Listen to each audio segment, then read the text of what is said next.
Viewers कैसे हैं आप सब लोग। हम लोग यहाँ पे बात करने वाले हैं मेटा ट्रेडर 4 और मेटा ट्रेडर 5 जो ऐप है फॉरेक्स ट्रेडिंग के लिए, दोनों में कौन सा बेस्ट मोबाइल ऐप है। तो सबसे पहले हम लोग चलते हैं। वीडियो का जो टाइटल था आपने पढ़ ही लिया है कि मैं यहाँ पे मेटा ट्रेडर 4 की जो सारी सेटिंग है और फिर फॉरेक्स ट्रेडिंग में जो रियल अकाउंट बनाने से लेकर के क्या क्या प्रॉफिट और क्या क्या नुकसान है यहाँ पे बताने वाला हूँ। तो सबसे पहले तो हम लोग चलेंगे मेटा ट्रेडर 4 के ऐप पे और मैंने इसको इंस्टॉल किया हुआ है। तो अगर आपने इंस्टॉल नहीं किया हुआ है तो सिंपली प्ले स्टोर पे जाके मेटा ट्रेडर 4 लिखना, या अगर आप मेटा ट्रेडर 5 लिखना चाहते हैं तो आप मेटा ट्रेडर 5 भी इंस्टॉल कर लें। अब दोनों में सबसे पहले अंतर समझना ज़रूरी है कि आप दोनों में कौन सा ऐप सेलेक्ट करना चाहते हैं। तो भाई मेरे सबसे जो पहली जानकारी है, मैं मेटा ट्रेडर की सेटिंग के बारे में भी आपको बताऊंगा। मेटा ट्रेडर में ऑर्डर किस तरह लगाते हैं, प्रॉफिट लॉस आपको कितना होगा, आपको करेंसी पेयर में चार्ट कैसे देखने हैं, करेंसी पेयर को ऐड कैसे करना है ना। तो सिंपली सबसे पहले तो आप ये समझें कि मेटा ट्रेडर 4 या मेटा ट्रेडर 5 दोनों में कौन सा सबसे ज़्यादा बेस्ट है। ठीक है, तो उससे पहले समझने के लिए सबसे पहले आपको ये समझना होगा कि आपने कौन सा ट्रेडिंग अकाउंट बनाया है। ठीक है, क्योंकि मेटा ट्रेडर 4 या मेटा ट्रेडर 5 में डायरेक्टली अकाउंट ओपन नहीं किया जा सकता है। अगर आप ऐसा सोचते हैं तो ये आपकी भूल है। लिंक डिस्क्रिप्शन में दिया हुआ है। सबसे पहले तो आप मेटा ट्रेडर 4 या मेटा ट्रेडर 5 का रियल अकाउंट बना लें। आप चाहें तो उस लिंक से अपना डेमो अकाउंट भी बना सकते हैं। बेसिकली कुछ लोग क्या करते हैं कि मेटा ट्रेडर 4 को इंस्टॉल किया और उसके बाद उनका एक ऑटोमेटिकली डेमो अकाउंट बन जाता है और उस पर ट्रेड करते हैं। तो पहले तो मैं आपको ये बता दूं कि अगर आप डेमो अकाउंट यूज़ कर रहे हैं तो उसमें जो भी आपका प्रॉफिट है, जो भी आपने कमाया है, वो विड्रॉल कभी भी नहीं होगा। तो जो डेमो अकाउंट के बारे में मैंने बताया ये क्लियर हो गया। अब हम लोग बात करेंगे रियल अकाउंट के बारे में, क्योंकि आपका भी समय कीमती है। मैं भी ज़्यादा अपना समय बर्बाद नहीं करना चाहता हूँ डेमो अकाउंट के बारे में बात करके। उसमें कोई भी फ़ायदा नहीं होगा। हाँ, सीधा सीधा ये बात है कि आप उसमें थोड़ा बहुत अपनी एक्सपीरियंस को बढ़ा सकते हैं, बट डेमो अकाउंट का कुछ अलग ही सीन है। वहाँ से कोई भी विड्रॉल वगैरह नहीं होता है, पहली बात। दूसरी बात यह है कि अगर आप रियल अकाउंट बनाना चाहते हैं तो मेटा ट्रेडर 4 में बनाएंगे या मेटा ट्रेडर 5 में बनाएंगे। तो पहले तो आप ये समझ लें कि आपने किस ब्रोकर के साथ अपना अकाउंट बनाया है। क्योंकि मैंने पहले ही कहा कि MT4 और MT5 दोनों का जो अकाउंट है वो डायरेक्टली आप नहीं बना सकते। अगर आप बना भी लेते हैं तो वो किसी काम का नहीं रहता है, क्योंकि सबसे बड़ा जो मुद्दा है डिपॉजिट और विड्रॉल का। MT4 और MT5 से कोई भी अमाउंट डिपॉजिट या विड्रॉल नहीं होता है। This is only and trading platform. ठीक है, आप यहाँ पे सिर्फ और सिर्फ ट्रेडिंग कर सकते हैं।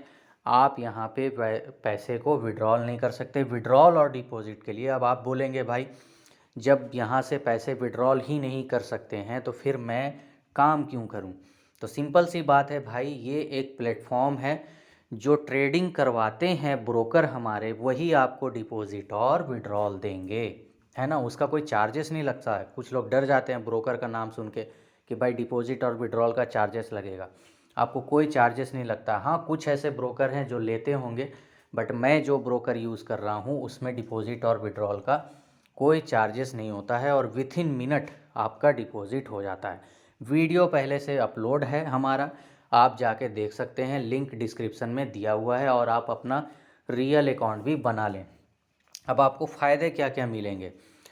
सबसे पहली बात तो ये है कि आपने MT4 का अकाउंट अगर बनाया है तो उसमें कुछ डिपॉजिट का जो सिस्टम है लोअर होता है। मतलब कि छोटा मोटा फंड आप डिपॉजिट करके MT4 में आप काम कर सकते हैं। और कुछ ऐसे ब्रोकर भी हैं जो MT4 और MT5 दोनों में सेम अमाउंट से ही डिपॉजिट करवाते हैं। तो आप अपने अमाउंट के हिसाब से देख लेना। जब आप लिंक डिस्क्रिप्शन से ओपन करेंगे तो आप देख लेना कि MT4 या MT5 दोनों आपके लिए कौन सा सूटेबल है। मेरे हिसाब से MT4 ही सही है अगर आप एक बिगिनर हैं तो। तो पहले आप अकाउंट बना लें। बनाने के बाद जब आप लॉगिन करेंगे, लॉगिन का जो वीडियो है वो भी ऑलरेडी दिया हुआ है डिस्क्रिप्शन में, आप देख लेना। ठीक है, तो सबसे पहले तो आपने अकाउंट लॉगिन कर लिया है और ये यहाँ पे आप देख सकते हैं कि हमारा एक्सनेस रियल 7 लिखा हुआ है। सर्वर नेम वगैरह सब कुछ जो भी वीडियो में दिया हुआ है उसको देख करके आप बना लेना और लॉगिन कर लेना। लॉगिन करने के बाद ही कोई भी सेटिंग को चेंजेस करना, वरना बाद में वो सेटिंग मायने नहीं रखेगी आप लिए। ठीक है, तो आपने देखा यहाँ पे सेटिंग लिखा हुआ है। सेटिंग पे जैसे ही हम जाते हैं अपने चार्ट्स का कलर वगैरह चेंज कर सकते हैं। जैसे कि आप देख सकते हैं स्क्रॉल डाउन करने के बाद ये कलर का ऑप्शन आया है, तो कलर पे क्लिक जब करेंगे तो अपने जो चार्ट्स हैं, आपके चार्ट्स का कलर वगैरह यहाँ से चेंज कर सकते हैं। ये जो सेटिंग है, कुछ लोग शिकायत करते हैं कि ये सेटिंग हमारे फ़ोन में आ ही नहीं रहा है। तो जब तक आप रियल अकाउंट बनाएंगे नहीं, ओपन करेंगे नहीं, लॉगिन नहीं करेंगे, आपका ये सेटिंग, बहुत सारा सेटिंग है जो आपका नहीं ओपन होता है। तो मैंने डन कर दिया, मैंने ऑलरेडी सेटिंग चेंज मुझे नहीं करना है, जो सेटिंग हमारी पहले से है वो रहेगी।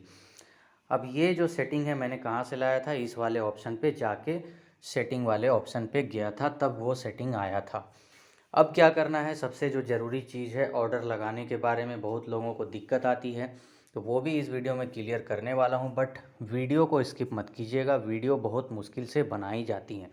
तो अब जैसे ही मैंने ऑर्डर का कॉलम ओपन किया है, मार्केट एग्जीक्यूशन लिख करके आ रहा है मेरे भाई, आप देख सकते हैं। मार्केट एग्जीक्यूशन का मतलब ये है कि जो प्राइस अभी चल रहा है, that is the attractive price for your order. आपके ऑर्डर के लिए, आपको ट्रेड करने के लिए, आपको जो ट्रेड करना है उसके हिसाब से आपको ऐसा लगता है कि अभी जो प्राइस चल रहा है वो बहुत ही अच्छा प्राइस है, हम इस प्राइस पे बाई या सेल करेंगे तो हमें प्रॉफिट हो सकता है। तो इसी का मतलब होता है मार्केट एग्जीक्यूशन। मतलब आप जो करंट प्राइस है उस पे बाई या सेल करना चाहते हैं, तो फिर आपको मार्केट एग्जीक्यूशन का जो ऑप्शन है ये सेलेक्ट करके रखना है, इसमें कोई भी चेंजेस नहीं करनी है।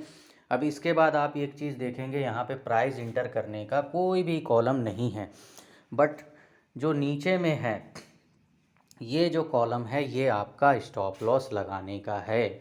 मतलब आप जो ऑर्डर लगाते हैं, आपको लगता है हमारा लॉस हुआ तो कितना होना चाहिए, ये जो ट्रेडिंग फील्ड है ना, यहाँ पे सब कुछ पहले से दिमाग में रखना पड़ता है कि आप इस ट्रेडिंग से कितना लॉस लेना चाहते हैं, इस ऑर्डर से आपको कितना लॉस लेना है।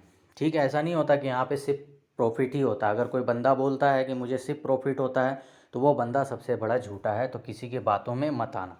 तो सिंपली आपको यहाँ पे डाल देना है स्टॉप लॉस का, और आपका जो टेक प्रॉफिट का कॉलम है ये आपका राइट साइड में है। हमेशा याद रखना है, स्टॉप लॉस रेड वाले कॉलम में और टेक प्रॉफिट ग्रीन वाले कॉलम में। तो अब हमने मार्केट एग्जीक्यूशन सीख लिया है और सिंपली नीचे लिखा हुआ है बाई और सेल, आप देख सकते हैं। आपको बाई करना है तो बाई पे क्लिक करेंगे, सेल करना है तो सेल पे क्लिक करेंगे। ठीक है, तो अब मार्केट एग्जीक्यूशन पे हम फिर से एक बार क्लिक करते हैं, क्योंकि हमें आपको सारी ऑर्डर्स के बारे में बतानी है। तो मार्केट एग्जीक्यूशन पे जब आप क्लिक करेंगे तो आप अपने ऑर्डर का जो कंडीशन है यहाँ से चेंज कर सकते हैं। आपने ये सोचा मार्केट एग्जीक्यूशन पे काम करना है तो आप मार्केट एग्जीक्यूशन पे काम कर सकते हैं। अदरवाइज़ यहाँ पे बहुत सारे ऑर्डर हैं, buy limit, sell limit, buy stop और सेल स्टॉप। तो हम लोग सभी के बारे में बात करने वाले हैं। सबसे पहले तो बाई लिमिट पे चलते हैं, और बाई लिमिट पे जैसे ही आप क्लिक करेंगे आपने एक नई सेटिंग यहाँ पे देखी होगी कि ये प्राइस लिख करके आ रहा है। मार्केट एग्जीक्यूशन में हमने देखा था ये प्राइस लिखा हुआ नहीं था, क्योंकि वहाँ पे प्राइस डालने की ज़रूरत ही नहीं थी। तो अब हम लोग बाई लिमिट पे काम करना चाहते हैं, तो बाई लिमिट पे याद रखें आपको प्राइस अपने हिसाब से डालना होगा। मान लो कि ओनियन का प्राइस 100 रुपया या 200 रुपये चला गया था, और आपको डर है कि ये जो प्राइस है मेरे लिए सूटेबल नहीं है, मैं इस प्राइस पे बाई नहीं करूँगा, मैं बाई करूँगा 50 रुपये में। मार्केट का प्राइस चल रहा था 100 रुपये और 200 रुपये, आपको बाई करना था ओनियन 50 में, आपने ऑर्डर लगा के छोड़ दिया, और आपका जो ऑर्डर है 50 रुपये आने के बाद ही हिट होगा।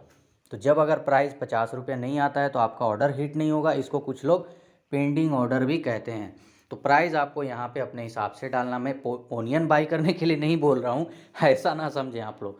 जो भी करेंसी पेयर आप लेते हैं, जैसे कि मैंने BTC USD सेलेक्ट किया हुआ है, ठीक है, तो ऑलरेडी प्राइस यहाँ पे डालना है और प्लेस ऑप्शन नीचे है, सबसे नीचे आप देखें प्लेस ऑप्शन है। जैसे ही प्राइस डालेंगे आप प्लेस दबाएंगे, आपका ऑर्डर प्लेस हो जाएगा। बट इसमें एक चीज़ और भी ध्यान रखनी है, कुछ लोग क्या करते हैं ऑर्डर लगाते हैं बट उनका ऑर्डर क्लिक नहीं होता है, कुछ और एरर आती है और वो लोग फिर बहुत बड़े बड़े यूट्यूबर से जाके सवाल करते हैं और उनको कुछ अलग ही जवाब मिलता है। तो डरने की कोई ज़रूरत नहीं है। आप सबसे पहले तो यहाँ पे देखें जो प्राइस चल रहा है ना, इसमें से 150 पिप आगे या पीछे करके ही अपना ऑर्डर लगाना, तभी आपका ऑर्डर क्लिक होगा। बल्कि मैं तो बोलूँगा ये दोनों प्राइस के बीच का जो गैप है आप उतना ही गैप रखेंगे तभी आपका ऑर्डर प्लेस होगा बाई लिमिट का। तो ये एक तरह से पेंडिंग ऑर्डर है, मैंने पहले ही बताया। आप इसको पेंडिंग ऑर्डर भी कह सकते हैं क्योंकि आप करंटली जो प्राइस चल रहा है उस पर बाई नहीं करना चाहते हैं। आपने एक प्राइस उसको अपना दिया है, आपने प्राइस का जो कमांड है अपना दिया है कि इतने प्राइस में बाई करना है, वो ऑटोमेटिक बाई होगा। लेकिन अभी बाई के लिए पेंडिंग ऑर्डर कहते हैं। तो हमने बाई लिमिट सीख लिया। अब हमने बाई लिमिट पे फिर से क्लिक करना है क्योंकि हमें आपको बताना है सेल लिमिट के बारे में। आपको क्लिक नहीं करना है। अगर आप बाई लिमिट पे रहना चाहते हैं तो बाई लिमिट पे ही रहेंगे, आपको अगर बाई लिमिट का ऑर्डर लगाना है तो। अब यहाँ पे सेल लिमिट है तो सेल लिमिट पे हम लोग चलते हैं और सेल लिमिट पे जैसे ही हम लोग जाएंगे तो आप देख सकते हैं सिंपली बाई लिमिट में जिस तरह से पेंडिंग ऑर्डर लगाने का ऑप्शन था यहाँ पे भी वही ऑप्शन है। कॉलम वगैरह जो स्टॉप लॉस का है जैसे मार्केट एग्जीक्यूशन में था, बाई लिमिट में था, वैसे ही यहाँ पे भी है, कुछ भी चेंजेस नहीं है। आप एक ऑर्डर लगा सकते हैं, अपना प्राइस डाल सकते हैं कि आपको इतने में सेल करना है और प्राइस जब उस लेवल पे जाएगा, अगर नहीं जाएगा तो आपका ऑर्डर एग्जीक्यूट नहीं होगा। सिंपल सी बात है, ठीक है। ये पेंडिंग ऑर्डर है। मार्केट अगर उस लेवल पे उस प्राइस पे जाता है तभी आपका ऑर्डर एग्जीक्यूट होगा। और फिर फाइनली नीचे में प्लेस लिखा हुआ है ना, नीचे में यहाँ पे प्लेस लिखा हुआ है, आप प्लेस दबा देंगे आपका ऑर्डर लग जाएगा। और सिंपली यहाँ पे भी वही काम करना है। आपका जो ऑर्डर का गैप है, बाई और सेल के बीच का जो गैप है, आपको वो गैप लेके चलना है तभी आपका ऑर्डर लगेगा, ठीक है, सेल का हो या बाई का हो। अब हम लोग चलेंगे सेल लिमिट वाले ऑर्डर पे, फिर से क्लिक करेंगे क्योंकि जब भी आपको अपना ऑर्डर का जो कंडीशन है वो चेंज करना है, ऑर्डर लगने के बाद चेंज नहीं होगा, लगाने से पहले ही ये चीज़ सोचनी है आपको। आप बाई स्टॉप लगाना चाहते हैं, सेल स्टॉप लगाना चाहते हैं, या बाई लिमिट या सेल लिमिट। तो हम लोगों को अभी बात करना है बाई स्टॉप के बारे में। तो बाई स्टॉप पे क्लिक कर लेते हैं। मार्केट एग्जीक्यूशन, बाई लिमिट और सेल लिमिट, ये तीन चीज़ मैंने बता दिया है। चौथे नंबर पे है बाई स्टॉप, ठीक है। चौथे नंबर पे बाई स्टॉप है तो बाई स्टॉप पे हम लोग चलते हैं।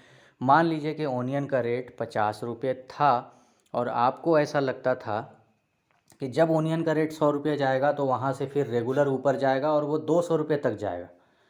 तो आपने क्या किया, पहले से प्राइस तो 50 रुपये चल रहा है, आपने पहले से 100 रुपये में ऑर्डर लगा दिया। अब भाई सवाल ये है कि आपने ऐसा क्यों किया? क्योंकि जो 100 रुपये में आपने ऑर्डर लगाया है, आपको ये डर है कि उस 100 रुपये में हमारा ऑर्डर एग्जीक्यूट नहीं हो पाएगा। तो इस चीज़ को पहले से मैनेज करने के लिए कि आपका ऑर्डर बड़े आसानी से हिट हो जाए, इसलिए सेल स्टॉप या बाई स्टॉप लगाया जाता है। तो क्योंकि मैं बाई स्टॉप के बारे में बात कर रहा हूँ, आपको ऐसा लगता है कि 50 रुपये अभी चल रहा है और ओनियन का रेट 100 रुपये जाएगा तो 200 रुपये फिर जाएगा, नीचे नहीं आएगा, अब फिर मैं 100 रुपये में बाई नहीं कर पाऊँगा। तो आपने फिर बाई स्टॉप लगाना है। और सिंपली यहाँ पे भी आपका जो स्टॉप लॉस लगाने का कॉलम है लेफ़्ट साइड में है और टेक प्रॉफिट लगाने का जो कॉलम है वो राइट साइड में है। और प्राइस डालने का ऑप्शन यहाँ पे भी है। सिंपली जो प्राइस डालने का ऑप्शन है ना, वो मार्केट एग्जीक्यूशन में नहीं होता है क्योंकि करंट प्राइस पे आप बाई कर रहे होते हैं, वहाँ पे प्राइस डालने की ज़रूरत नहीं पड़ती है। तो ये है बाई स्टॉप। और इसके बाद जो सेल स्टॉप है, कुछ ख़ास अंतर नहीं है सेल स्टॉप में, इसमें भी वैसा ही है। मान लो कि प्राइस अभी ओनियन का प्राइस 200 रुपये चल रहा है और आपको लगता था कि मैं 200 रुपये में बाई करूंगा तो मुझे नुकसान हो जाएगा, 200 रुपये में सेल करूंगा तो नुकसान हो जाएगा। तो इसलिए आपने सोचा कि जब प्राइस का 100 रुपया ओनियन का प्राइस 100 रुपया जाएगा तो वहाँ से अगर ये 100 रुपया जाता है तो अचानक से 50 रुपये या 20 रुपये आ जाएगा। तो मैं क्यों ना 100 रुपये वाला ट्रेंड पकड़ूं, क्योंकि वहाँ से 80 रुपये का गैपिंग मुझे बहुत ही फास्ट और ईज़िली मिल जाएगा, मुझे इंतज़ार भी नहीं करना पड़ेगा। तो इसलिए ये आपने सेल स्टॉप लगाया, और जो प्राइस अभी चल रहा है 200 का, और आपने अभी सेल नहीं किया, बल्कि अभी प्राइस ज़्यादा है फिर भी आप सेल नहीं कर रहे हैं, आपको ऐसा लग रहा है कि 100 रुपया जाएगा, तो वहाँ से सीधा 50 रुपया जाएगा और बहुत फास्ट मुझे प्रॉफिट होगा। तो ये आप सेल स्टॉप यूज़ कर सकते हैं। बाय द वे मैं आपको बताना चाहूँगा, मैं सेल स्टॉप और बाय स्टॉप को कभी भी यूज़ नहीं करता हूँ। मैं नॉर्मल मोड में ट्रेडिंग करता हूँ, बाय लिमिट, सेल लिमिट या फिर मार्केट एग्जीक्यूशन यूज़ करता हूँ, ख़ास के इंट्राडे के लिए। तो आप भी इंट्राडे करते हैं तो आपको मार्केट एग्जीक्यूशन पे काम करना चाहिए मेरे हिसाब से। आप अपने हिसाब से देख लें, मैं कोई फाइनेंशियल एडवाइस यहाँ पे नहीं दे रहा हूँ, आपकी अपनी मर्ज़ी है, आप अपना पैसा जहाँ चाहें लगा सकते हैं, जो भी प्रॉफिट लॉस होगा उसकी जिम्मेदारी आपकी अपनी रहेगी। तो ये जो सारा सेटिंग था मैंने बता दिया। और सिंपली जो चार्ट का ऑप्शन है, चार्ट में आप देख सकते हैं इंडिकेटर वगैरह अगर आपको लगाना है तो ये एफ वाला जो ऑप्शन है इसको भी मैं बताता चलूँ। जैसे ही आप क्लिक करेंगे मेन चार्ट का ऑप्शन खुल जाएगा। मेन चार्ट पे जैसे ही आप प्लस वाले पे क्लिक करेंगे, ये जो ऑप्शन है जब आप इसको क्लिक करते हैं तो यहाँ पे बहुत सारे इंडिकेटर है। आप अपनी मर्ज़ी के अनुसार जिस इंडिकेटर के बारे में आप ज़्यादा जानकारी रखते हैं, जिस पे आपको काम करना अच्छा लगता है, जो इंडिकेटर आपको ज़्यादा प्रॉफिट दे सकता है आपको लगता है ना। हमारे चैनल पे भी बहुत सारे वीडियोस इंडिकेटर को लेकर के अवेलेबल हैं, आप उसको चेक कर सकते हैं और आप अपने हिसाब से एक इंडिकेटर अपने लिए फेवरेट बना सकते हैं। तो मूविंग एवरेज यहाँ पे क्लिक कर देना है मेरे हिसाब से, और मूविंग एवरेज क्लिक करने के बाद आपको जो पीरियड वगैरह लेना है यहाँ से सेटिंग चेंज कर लेनी है, और डन ऑप्शन लिखा हुआ है साइड में। तो जैसे ही आप डन करेंगे आपके चार्ट पे moving average, RSI, MACD, स्टॉकेस्ट RSI या फिर सुपर ट्रेंड, जो भी इंडिकेटर्स यहाँ पे मौजूद हैं, जो मौजूद नहीं है, जो मैंने कुछ एक्स्ट्रा भी बोल दिया होगा तो माफ़ करना भाई, जो मौजूद है यहाँ पे इंडिकेटर, वो इंडिकेटर आप बड़े आराम से यूज़ कर सकते हैं। और फाइनली मैंने जैसा देखा है कि ज़्यादातर जो यूज़ होने वाले इंडिकेटर है वो सारे इंडिकेटर MT4 में मौजूद हैं, और MT5 का भी सेटिंग लगभग लगभग सेम है, कुछ ज़्यादा डिफरेंट नहीं है MT5 में। जैसा कि मैंने यहाँ पे ओपन किया तो आप देख सकते हैं बिल्कुल सेम सेम यहाँ पे चार्ट्स वगैरह सेटिंग्स जो हैं सब कुछ सेम है ना। अब थोड़ा सा बात कर लेते हैं हम लोग कोट्स के बारे में। यहाँ पे जो लिखा हुआ है, हमारी इंग्लिश उतनी अच्छी नहीं है।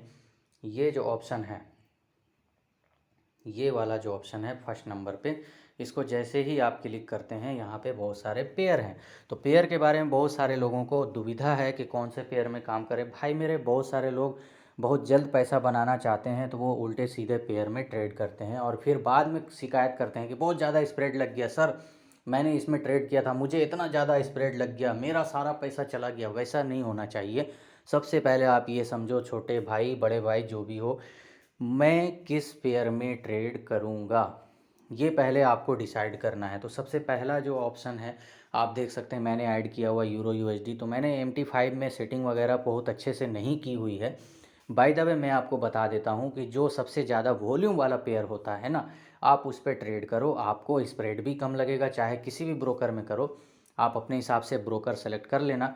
वैसे अगर आप MT4 और MT5 का रियल अकाउंट बेहतरीन बनाना चाहते हैं तो लिंक डिस्क्रिप्शन में दिया हुआ है। जो मैं ब्रोकर यूज़ कर रहा हूँ, मैंने जो अकाउंट लॉगिन किया हुआ और जिसके साथ मैं रेगुलर काम कर रहा हूँ, लिंक डिस्क्रिप्शन में दिया हुआ है। आप अपना रियल अकाउंट वहाँ से बना सकते हैं। तो यूरो USD में आप काम करेंगे, आपको पेयर में इस पेयर में कम स्प्रेड चार्जेस लगेगा। GBP USD में भी कम स्प्रेड चार्जेस लगेगा, है ना। USD JPY ये भी एक बहुत ही अच्छा पेयर है। इसके बाद USD CAD, ये 4 पेयर को याद कर लो। पहला तो यूरो USD है, दूसरा है GBP USD, तीसरा है USD JPY, चौथा है USD CAD, और BTC USD, XAU USD, इन सभी में जाना ही मत, क्योंकि बहुत सारे लोग इसको प्रमोट करते हैं। बट मैं एक बात बता दूं, वो अपने फ़ायदे के लिए करते हैं। मैं सारी बात यहाँ पे नहीं बता सकता एक वीडियो में। तो कभी अगर मौका मिले तो टेलीग्राम पे मैसेज करना, मैं फ्री होके आपको रिप्लाई कर दूंगा कि क्या ऐसी बात है जो लोग BTC USD और गोल्ड को प्रमोट करते हैं ट्रेडिंग करने के लिए, है ना। तो सिंपली मैंने सारी सेटिंग यहाँ पे बता दी। और फॉरेक्स ट्रेडिंग में अकाउंट आपको किस तरह से बनाना है लिंक डिस्क्रिप्शन में दिया हुआ है। साथ में आपको ये भी पता चलेगा कि आपका जो अकाउंट है आपको लॉगिन कैसे करना। आप ये ना समझे कि मैंने आधी जानकारी दी है। बिल्कुल भी बड़े भाई बिना सोचे समझे कोई भी कमेंट मत करना। पहले से वीडियो अपलोड है कि आपको अकाउंट कैसे लॉगिन करना है और बनाना कैसे है। तो सब कुछ बनाना मतलब वो बनाना की बात नहीं कर रहा हूँ मैं, ठीक है। सॉरी यार। तो नीचे लिंक डिस्क्रिप्शन में दिया हुआ है, आप अपना अकाउंट बनाइए। और वीडियो का डिस्क्रिप्शन में भी लिंक दिया हुआ है, आप वीडियो देख के भी बड़े आराम से अपना अकाउंट लॉगिन कर सकते हैं। सर्वर वगैरह जो है, जैसे कि मैं बताता चलूँ यहाँ पे, वीडियो थोड़ी सी लंबी हो रही है, आप इस चीज़ को मैनेज करें। यहाँ पे जो लिखा हुआ है एक्सनेस रियल 7, ये सर्वर है। और ये जो नाम है ना, ये नाम आप अपने हिसाब से एक्सनेस में चेंज कर सकते हैं। सभी ब्रोकर का सेटिंग थोड़ा बहुत अलग अलग होता है, वहाँ पे नाम चेंज नहीं कर सकते हैं। लेकिन एक्सनेस में क्या है, आप अपना नाम अपने हिसाब से रख सकते हैं, जैसा कि मैंने जियाउल 89 किया हुआ। तो भाई मेरे, इस वीडियो में जिस हिसाब से मैंने जानकारी दी है, मुझे लगता है कि 1000 लाइक का टारगेट तो आप लोग पूरा कर ही देंगे। और जिसको वीडियो अच्छी लगी होगी उनको तो बताने की ज़रूरत है नहीं। बाकी मेरे चैनल्स पे बहुत सारी वीडियोस ट्रेडिंग स्ट्रैटेजी से लेकर के सब कुछ अपलोड हैं। तो मिलते हैं नेक्स्ट वीडियो में नई स्ट्रैटेजी के साथ। Okay, thanks, bye bye.